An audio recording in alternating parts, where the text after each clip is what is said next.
नमस्कार, welcome to career 247। मैं हूं Prashant Dhawan. Now recently Russian government की तरफ से एक बहुत ही बड़ा मैसेज सामने आया है और इस पे आप देखोगे भारत में दर्जनों आर्टिकल पब्लिश हुए हैं कि रशिया के विदेश मंत्री ओपनली कह रहे हैं कि क्यों ना हम रशिया, इंडिया, चाइना, ये हिस्टोरिक ग्रुप जो साल 2006 में बनाया गया था, क्यों ना इसको रिवाइव करे। ये ग्रुप 2020 से ठंडे बक्से में पड़ा है क्योंकि आपको पता होगा साल 2020 में गलवान इंसिडेंट हुआ था। उसके बाद से इंडिया, रशिया, चाइना की कोई भी मीटिंग इस आरआईसी त्राइयोका फॉर्मेट के अंडर नहीं हुई है। और अब सडनली जब हम देख रहे हैं कि डोनाल्ड ट्रंप अचानक से एंटी रशिया हो गए हैं। डोनाल्ड ट्रंप, देखिए मैं ऑनेस्टली बताऊं, एक ही वर्ड उनको आज के समय डिस्क्राइब कर रहा है, अनस्टेबल। कभी भी कुछ भी कह देते हैं। सेकंड टर्म जो है उनकी, इट इज वेरी अनस्टेबल। कब किस पर बंदूक तान दे, नो वन नोस। और अब कोई सरप्राइज होता भी नहीं है कि ट्रंप ने कोई अनोखी सी बात बोल दी। No one is surprised.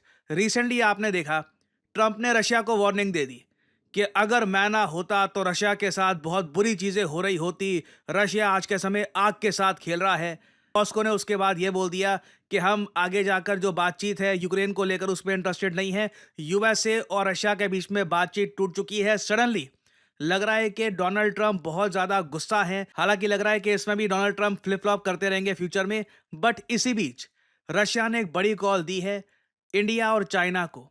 Russia कह रहा है, इनके हिसाब से जो इनकी ऑब्जर्वेशन है, ये लोग कह रहे हैं कि भारत और चाइना के रिलेशंस इंप्रूव कर रहे हैं और नेटो कोशिश ये कर रहा है कि दोनों कंट्रीज को आपस में लड़वाया जाए। नाउ ये जो स्टेटमेंट है ना रशिया की, ये बेसलेस है। यहां पे आप देख पाओगे, ही ऑल्सो एलिजेड, रशिया के विदेश मंत्री ने कहा है कि नेटो ब्लेटेंटली कोशिश कर रहा है कि इंडिया एंटी चाइना इंट्रीग्स में पार्टिसिपेट करे। अब हालांकि देखो, इस साल आप देखोगे कुछ ही समय में एक बड़ा युद्ध अभ्यास होगा इंडियन ओशन में, जहां पर सभी यूरोपियन यूनियन के जो देश है, फ्रांस, जर्मनी, नेदरलैंड, स्पेन वगैरह, इन सब की नौसेना आएगी और भारत की नौसेना मिलकर एक बहुत ही बड़े स्केल पर युद्ध अभ्यास करने वाली है समुद्र में। वो तो होगा, मगर यह कह देना कि नेटो इंडिया रशिया को लड़वा रहा है आज के समय, यह सही स्टेटमेंट नहीं है। रिसेंटली हम सबने देखा कि पाकिस्तान ने टर्किश और चाइनीज वेपन्स ही भारत के अगेंस्ट यूज किए हैं। जो चाइनीज मेड PL-15 मिसाइल है, ये भारत के अगेंस्ट दागे गए। कई मिसाइल तो फटे भी नहीं, वो लिटरली एक स्क्रैप के रूप में भारत में गिर गए। और अब जापान और इवन यूएस समेत कई कंट्रीज इंटरेस्टेड हैं उसको स्टडी करने के लिए। By the way, Chinese made PL-15 missile Bharat में जो गिरे हैं ना, उसको लेकर चाइना काफी नर्वस है और रिसेंटली इन्होंने एक अजीब सी स्टेटमेंट जारी करी है उस मिसाइल को लेकर। इधर आप लोग देख पाओगे, ग्लोबल टाइम्स के यहाँ पे ये पोस्ट में लिखा है कि रिसेंटली चाइनीज गवर्नमेंट से पूछा गया कि क्या इंडिया को मिल चुका है powerful PL-15 beyond visual range missile during India Pakistan conflict. क्योंकि पाकिस्तान ने लॉन्च किया, एक्सप्लोजन हुआ नहीं, अब लिटरली स्क्रैप के रूप में वो पूरा मिसाइल हमारे पास है। तो क्या इससे रिवर्स इंजीनियरिंग हो सकती है मिलिट्री टेक्नोलॉजी की? सवाल तो काफी हद तक अच्छा है क्योंकि जापान भी काफी इंटरेस्टेड था इसके स्क्रैप को लेकर। तो चाइना के जो मिलिट्री स्पोक्समैन है यहाँ पर, इन्होंने ये कहा कि जो चाइना ने पाकिस्तान को मिसाइल दिया था ना, ये एक एक्सपोर्टेड पीस ऑफ इक्विपमेंट है जो डिस्प्ले किया जा चुका है at multiple domestic and international defence exhibitions. तो कम शब्दों में चाइना यहां पर यह कह रहा है, पाकिस्तान को जो दिया था मिसाइल, ये एक्सपोर्ट वेरिएंट है इसका।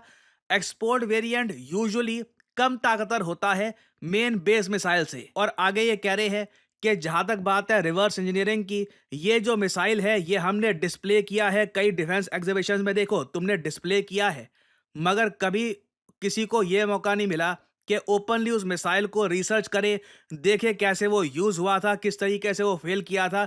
क्योंकि जापान के लिए ये बहुत इंटरेस्टिंग है ये जानना कि चाइना का ये PL-15 मिसाइल, जिसको लेकर ये काफी ज्यादा प्राउड फील करते हैं चाइनीज लोग, इसकी एक्चुअल एबिलिटी है क्या। तो ये तो देखिए अभी इंडिया चाइना रिलेशंस के हालात। चाइना के मिसाइल दिए जा रहे हैं पाकिस्तान को, पाकिस्तान यूज कर रहा है ये मिसाइल्स अगेंस्ट इंडिया। चाहे ये सभी चाइनीज वेपन्स वगैरह बुरी तरीके से फ्लॉप हुए हों, और ये बात अब यूएस मिलिट्री एक्सपर्ट्स, इनके फॉर्मर जो आर्मी के ऑफिसर्स रह चुके हैं, ये अब प्रॉपर रिसर्च करके, क्योंकि देखो जब कॉन्फ्लिक्ट चल रही थी उस वक्त कुछ भी बोल देना, कुछ भी कह देना, वो इजी होता है। बट जब कॉन्फ्लिक्ट अभी के लिए रुक चुकी है, लोगों के पास टाइम है इवैल्यूएट करने का कि हुआ क्या था, क्या किसके पास क्या प्रूफ है। जैसे जैसे टाइम बीतता जा रहा है, ज्यादा यूरोपियन अमेरिकन और इवन जापानीज एक्सपर्ट्स ये कह रहे हैं कि जो टेक्नोलॉजी वॉर है ये भारत ने जीती है। हालांकि ये भी बोलना पड़ेगा, ये वॉर काफी हद तक हमने फॉरेन टेक्नोलॉजी के दम पर जीती है, जहां पे हमने Russian fighter jet Sukhoi, French fighter jets Rafale, उसके अलावा S-400 और इवन इजरायली ड्रोन्स का हमने यहाँ पर यूज किया है। मगर फिर भी जो टेक वॉर थी ये भारत जीता है, पाकिस्तान हारा है एज चाइनाज प्रॉक्सी। अब चाइना देखो एक प्रॉक्सी की तरह, एक पपेट की तरह पाकिस्तान को यूज कर रहा है अगेंस्ट इंडिया। किस बेसिस पर रशिया यहां पर कह रहा है कि आरआईसी को रिवाइव करते हैं? नाउ रशिया के सपने अलग हैं। देखिए, आरआईसी के बारे में आपने सुना काफी कम होगा क्योंकि पिछले 5 साल में इसकी कोई मीटिंग इतनी हुई नहीं है, बट ये एक लेजेंडरी ग्रुप है। साल 2006 में इस ग्रुप की पहली मीटिंग हुई थी। इधर आप देख पाओगे, यहाँ पे मैं आपको एक हिस्टोरिक फोटो दिखा रहा हूं। उस वक्त चाइना के प्रेसिडेंट थे हु जिनताओ, रशिया में सदाबहार व्लादिमीर पुतिन यही प्रेसिडेंट थे, और इंडिया को उस वक्त लीड कर रहे थे प्राइम मिनिस्टर मनमोहन सिंह। तीनों मिले सेंट पीटर्सबर्ग में। ओकेजन था G20 समिट। रशिया ने कहा कि चलिए एक ग्रुप बनाते हैं, RIC। तीनों देश मिले, मीटिंग्स हुई, आइडिया शेयर किए गए, और बताया जाता है ये मीटिंग फाउंडेशन थी ब्रिक्स की। जो ब्रिक्स ग्रुप आज के समय बना हुआ है, जिसमें दुनिया भर के कंट्रीज चाहते हैं कि उस ग्रुप को वो ज्वाइन करे, उसका जो फाउंडिंग आइडिया है वो इसी मीटिंग में आया था सबसे पहले। क्योंकि आज भी आप अगर देखो, ब्रिक्स के जो कोर 3 पिलर्स है वो इंडिया, रशिया, चाइना ही है। एक भी देश यहां से निकल गया तो ब्रिक्स ग्रुप की जो इंपॉर्टेंस है उतनी रहेगी नहीं। तो रशिया यहां पर उम्मीदें ये लगाकर बैठा है कि जो जादू हुआ था साल 2006 में, कि एक आरआईसी नाम का ग्रुप फॉर्म हो गया, उसकी फिर कई मीटिंग्स हुई। पीएम मोदी ने भी इन मीटिंग्स को अटेंड किया था। आरआईसी की बहुत मीटिंग्स हुई हैं, जयशंकर साहब ने इन मीटिंग्स को अटेंड किया है काफी बार। और जो आखिरी मीटिंग हुई थी इनकी पेंडेमिक के दौरान हुई थी 2020 में। इधर आप देख पाओगे रशिया के लावरोव, भारत के जयशंकर, चाइना के वैंग यी हैं आरआईसी की मीटिंग में। अब इस ग्रुप में उतनी आप कह लीजिए एक स्ट्रेंथ बची नहीं है, क्योंकि इंडिया चाइना के बीच में डिफरेंसेस बहुत बढ़ चुके हैं। बट रशिया यहां पर कह रहा है कि ग्लोबल समीकरणों को देखते हुए इंडिया चाइना को इकट्ठा आना चाहिए, ये ग्रुप फिर से फॉर्म करना चाहिए, और परहैप्स जिस तरीके से लास्ट टाइम ब्रिक्स सामने आया था, हम तीनों देश मिलकर एक और बड़ी डेवलपमेंट कर सकते हैं, जैसे कि इंटरनेशनल स्विफ्ट पेमेंट सिस्टम को चुनौती देना, या फिर कुछ और इनोवेशन करना in the field of Jio politics, international relations. ये रशिया की उम्मीदें हैं, बट अगेन ये सपने ही है रशिया के। रियलिटी में रशिया को या तो चाइना को समझाना होगा कि पाकिस्तान को यूज करना बंद करे against India as a proxy. और अभी तो खैर रिपोर्ट्स ये भी आ रही है कि China J-35 5th generation fighter jet ये भी पकड़ा देगा पाकिस्तान को।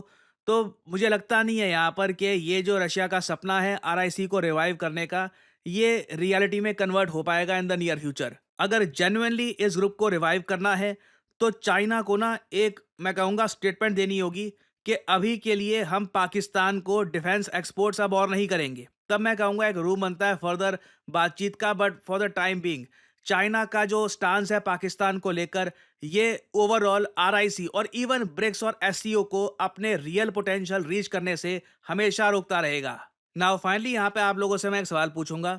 RIC त्रयोका, त्रयोका एक रशियन वर्ड है, इसका मतलब है तीन लोगों की यहाँ पे इन्वॉल्वमेंट होती है। तो जो ये रशिया का कॉन्सेप्ट है RIC का, क्या आप इसमें बिलीव करते हैं?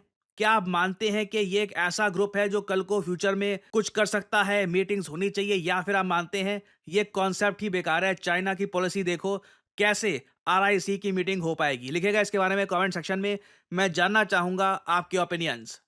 देखिए, करियर 247 मतलब जॉब अपॉर्चुनिटीज। ऑलरेडी आपने देखा होगा कि हमारे एक्सिस बैंक प्रोग्राम के अंडर कई लोगों को ऑफर लेटर प्राप्त हो चुका है एक्सिस बैंक डेप्यूटी मैनेजर की पोस्ट के लिए। और अब पहली बार करियर 247 आपके लिए लेके आया है हमारा flagship data science course with generative AI। आज के समय मार्केट में कोई भी कंपनी ऐसा कोर्स ऑफर नहीं कर रही जहां पे आपको मिलती है लाइव क्लासेस। आप यूजुअली डेटा साइंस का कोर्स परचेज करेंगे, प्री रिकॉर्डेड क्लासेस आपको पकड़ा दी जाएंगी, मगर यहां पे आपको मिलती है live classes. World renowned teachers, for example Deepayan सरकार सर, ये आपको पढ़ा रहे होंगे। ये बाय द वे काम कर रहे हैं with the government of Singapore as an AI adviser. और करियर 247 के डेटा साइंस कोर्स को कंप्लीट करके आप बिल्कुल आराम से 7 to 9 लाख पर एनम की जॉब लैंड कर सकते हैं। That is very much possible. और अगर आपका सवाल यह है कि अगर आप एक डेटा साइंटिस्ट बन गए तो आप काम कहाँ करोगे, किस इंडस्ट्री में काम करोगे, हर जगह आपके लिए दरवाजे खुले होंगे, चाहे एफएमसीजी सेक्टर हो या फिर फार्मा सेक्टर हो, आप गवर्नमेंट में काम कर सकते हैं। इवन करियर 247 में मैं आपको बता दूं, हम लोगों ने बहुत सारे डेटा साइंटिस्ट हायर कर रखे हैं, because every company needs data scientists. इनकी डिमांड बढ़ती जा रही है। और आपको करना क्या है, अभी भी आपके मन में बहुत सारे सवाल होंगे। आप सिंपली क्या करिए, ये जो वीडियो आप देख रहे हैं, इसकी कमेंट सेक्शन में आपको जाना है और यहां पे आपको लिंक मिल जाएगा, build your career with India's first data science and machine learning gen AI course.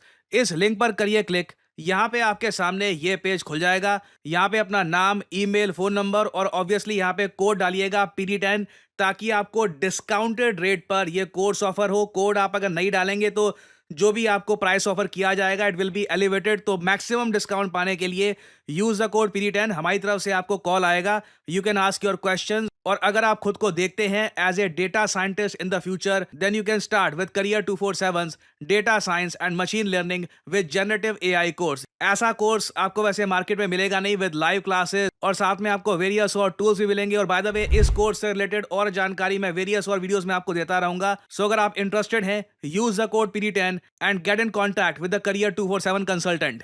और इसी नोट के साथ यह है वीडियो कांत। Thank you for listening and as I always say, may the gods watch over you.